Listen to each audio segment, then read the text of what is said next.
बीच कुछ तस्वीरें मिल रही हैं। प्रधानमंत्री नरेंद्र मोदी की मौजूदगी यहां पर है और पूर्व राष्ट्रपति रामनाथ कोविंद की आज जो किताब है उसका विमोचन कार्यक्रम आज दरअसल है और उसी दौरान की ये तस्वीरें आपके सामने हैं। प्रधानमंत्री नरेंद्र मोदी इस किताब का विमोचन करते हुए नजर आएंगे। तो रामनाथ कोविंद की जो किताब है उसका विमोचन प्रधानमंत्री नरेंद्र मोदी के हाथों होना है। तमाम जो दिग्गज हैं वो यहाँ मौजूद हैं, आप देख पाएंगे मंच पर मौजूद हैं पूर्व राष्ट्रपति श्री रामनाथ कोविंद। तस्वीरें आपके सामने, प्रधानमंत्री नरेंद्र मोदी की भी यहां पर मौजूदगी है। तो उनकी किताब का विमोचन आज होना है। प्रधानमंत्री नरेंद्र मोदी यहां पर मंच पर इस वक्त मौजूद हैं। देश के कई दिग्गज गणमान्य अतिथि इस मंच पर मौजूद हैं। तस्वीरें आपके सामने हैं।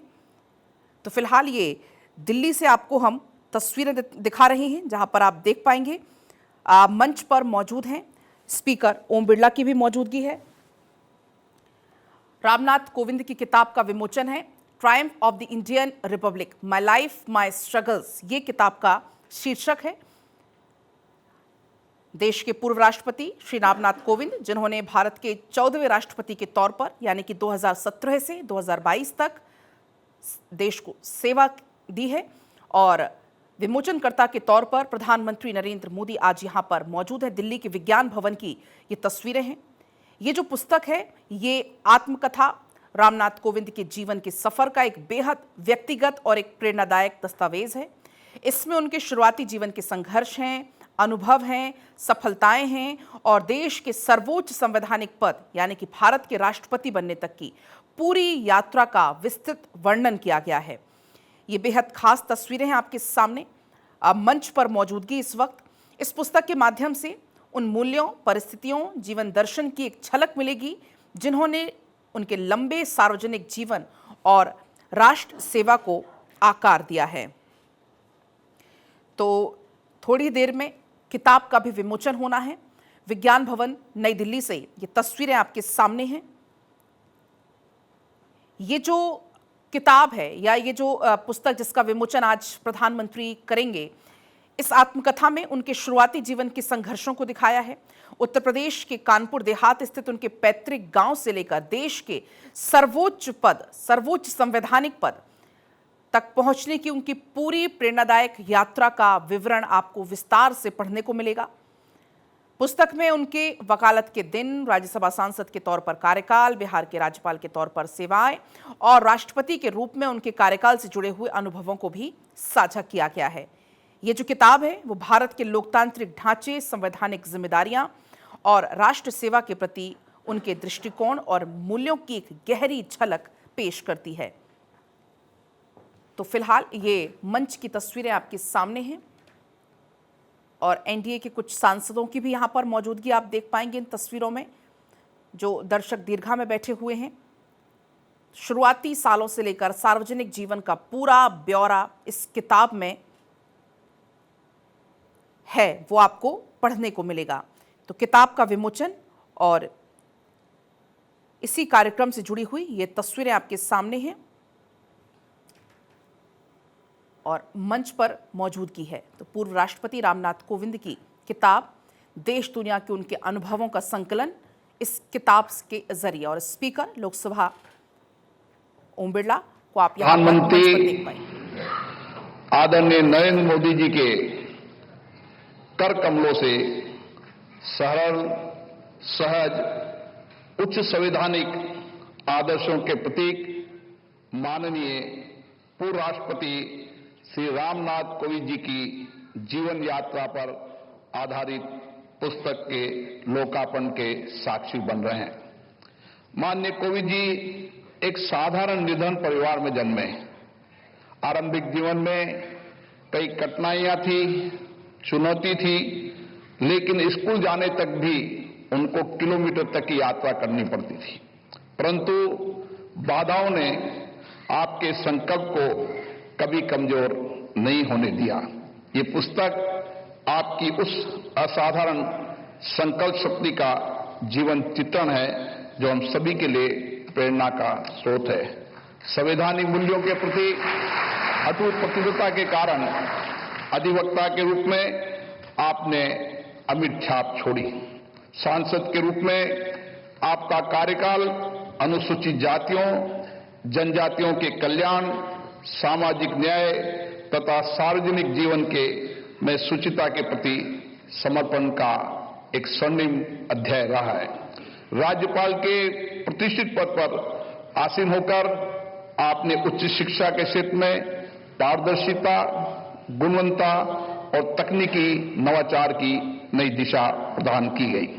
भारत के राष्ट्रपति के गरिमा में पद को सुशोभित करते हुए आपने भारतीय लोकतंत्र की संवैधानिक परंपराओं, सामाजिक समरसता और समावेशी विकास के प्रति अटूट निष्ठा का परिचय दिया।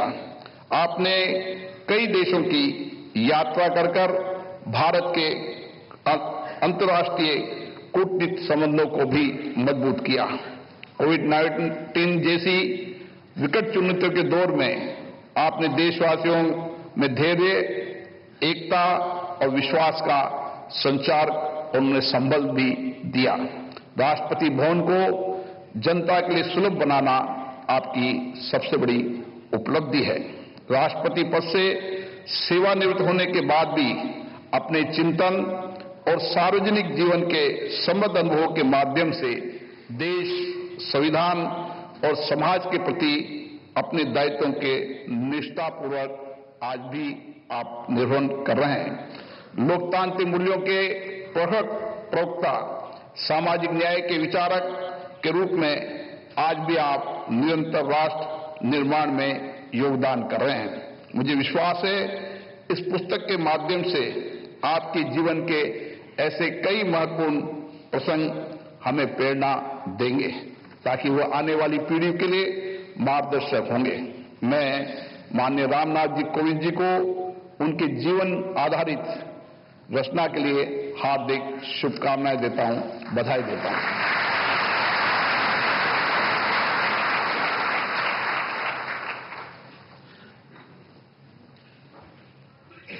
धन्यवाद माननीय लोकसभा अध्यक्ष श्री ओम बिरला जी, आपके मूल्यवान विचारों के लिए आपका हार्दिक आभार।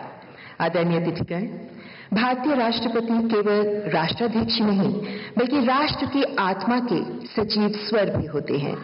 माननीय पूर्व राष्ट्रपति श्री रामनाथ कोविंद जी ने अपने कार्यकाल में हमारी विविधता में निहित एकात्मता को अनुपम मर्यादा और गरिमा के साथ न केवल प्रतिष्ठित अपितु सुदृढ़ भी किया है। आपका जीवन पथ अनुशासन, विनम्रता और सेवा जैसे उच्च आदर्शों की प्रत्यक्ष अभिव्यक्ति है जो इस आत्मकथा में परिलक्षित है।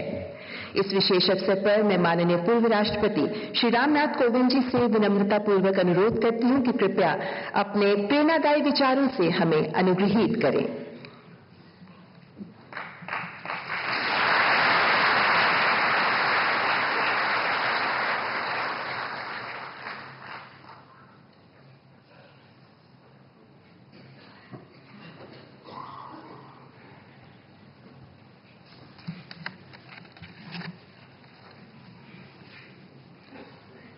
माननीय प्रधानमंत्री श्री नरेंद्र मोदी जी, माननीय लोकसभा अध्यक्ष श्री ओम बिरला जी, मेरी धर्मपत्नी श्रीमती सविता जी, सभागार में प्रमुख रूप से उपस्थित भारत के मुख्य न्यायाधीश जस्टिस सूर्यकांत जी, केंद्रीय मंत्रिमंडल के सदस्यगण एवं सांसदगण, विशिष्ट अतिथिगण, मीडिया जगत के मित्रों, देवी और सज्जनों, आज इस मंच से आप सबको संबोधित करना मेरे लिए एक भावपूर्ण क्षण है।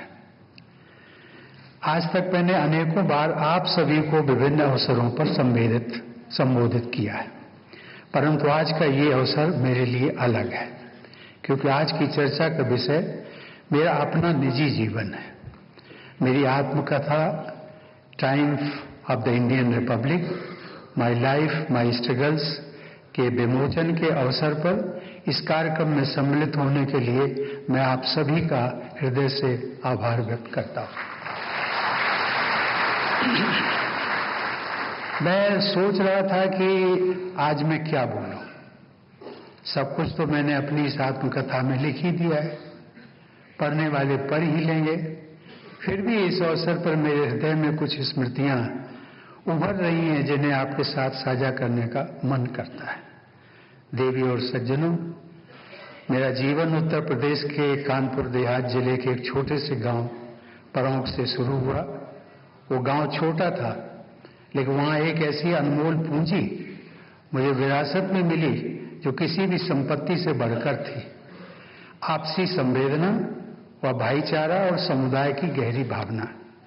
गांव में किसी को संबोधित करते समय हम उनको नाम लेकर बुलाने के बजाय पारिवारिक रिश्तों से जोड़कर संबोधित करने की परंपरा थी।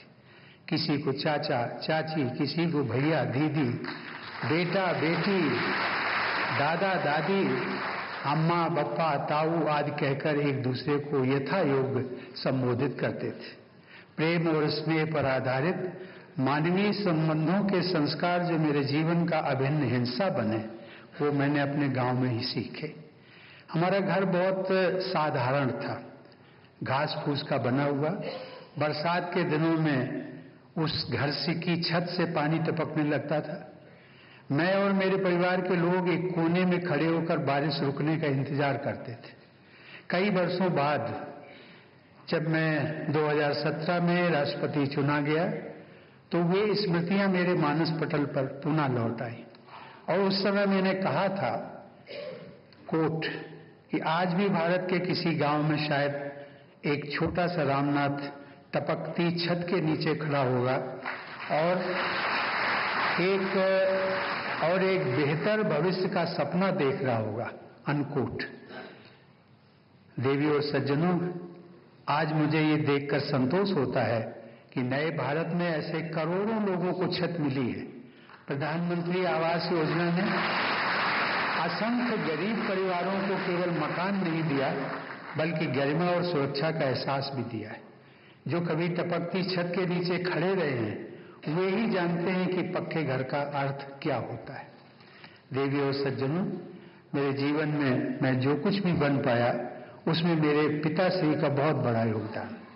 उनके जीवन मूल्य जैसे ईमानदारी, करुणा, उदारता और न्यायप्रियता मेरे मन में आज भी अंकित है। मेरे पूज्य पिताजी को शिक्षा के महत्व पर अटूट विश्वास था। वे मानते थे कि शिक्षा ही असीम संभावनाओं के द्वार खोलती है और जीवन में नई दिशाएं और अनगिनत अवसर प्रदान करती है। देवी और सज्जनों, भारतीय जनता पार्टी के साथ मेरा जुड़ाव मुझे ऐसे अनेक नेताओं के संपर्क में लाया जो मानते थे कि राजनीति केवल सत्ता प्राप्त करने का माध्यम नहीं है, बल्कि राष्ट्र सेवा का एक साधन है। उनमें से सबसे वरिष्ठ नेता थे श्री अटल बिहारी वाजपेयी, जिन्होंने मुझ पर एक गहरी छाप छोड़ी। अंत्योदय की भावना के साथ अटल जी जीवन पर्यंत समाज के अंतिम पंक्ति में खड़े व्यक्ति को मुख्य धारा में लाने के लिए समर्पित रहे। अपने सार्वजनिक जीवन में एक और कार्यकर्ता के रूप में मेरी मुलाकात श्री नरेंद्र मोदी जी से हुई।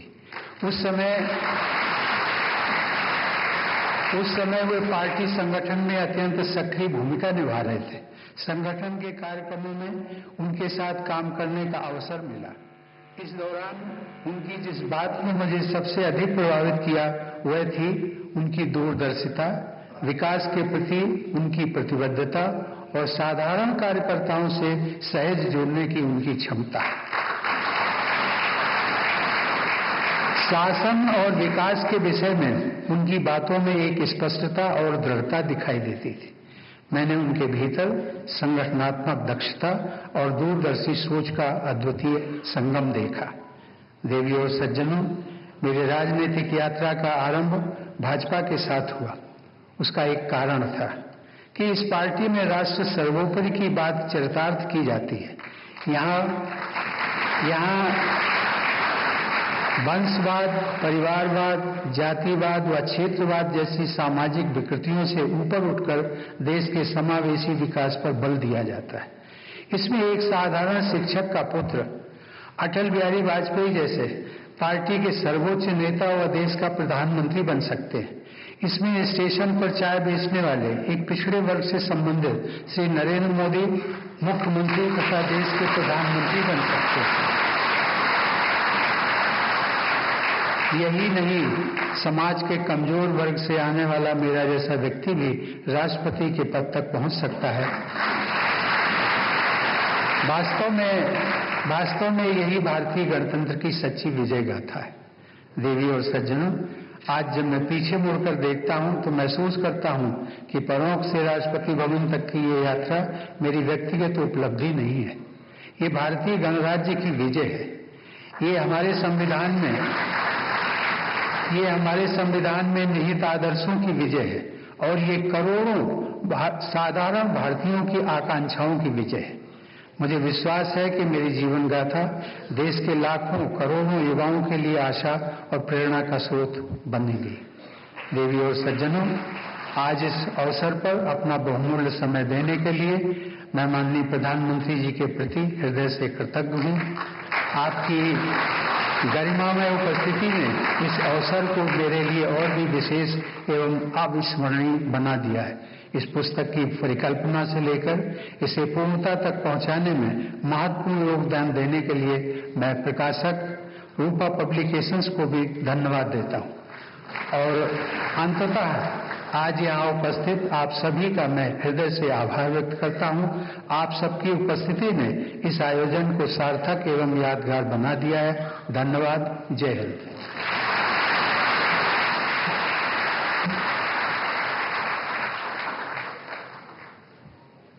आपका आभार माननीय।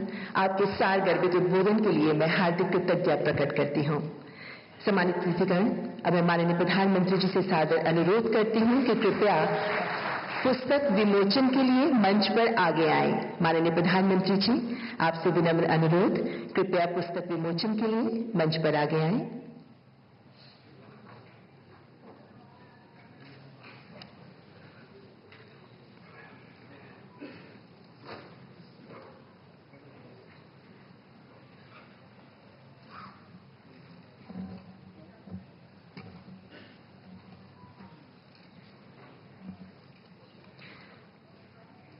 देवी और सज्जनों, अब मैं माननीय प्रधानमंत्री जी से विनम्र अनुरोध करती हूं कि कृपया अपने कर कमलों द्वारा श्री रामनाथ कोविंद जी की आत्मकथा the Triumph of the Indian Republic, my life my struggles का विमोचन करें।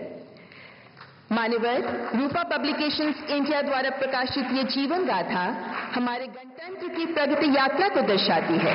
ये भारत के लोकतंत्र की शक्ति, संविधान के आदर्शों और उस अटूट विश्वास की कहानी है कि जिजीविषा प्रबल हो तो भारतीय गणराज्य में साधारण पृष्ठभूमि से उठकर उच्चतम पदों तक सुशोभित होना संभव है। अगले माह ये पुस्तक हिंदी में भी उपलब्ध होगी, जिसका टाइटल रहेगा भारतीय गणतंत्र की विजय गाथा, मेरा जीवन मेरा संघर्ष। आपका हार्दिक आभार। और अब मैं परम आदरणीय माननीय प्रधानमंत्री जी से करबद्ध निवेदन करती हूं कि अपने ऊर्जापूर्ण विचारों से हम सबका मार्गदर्शन करें।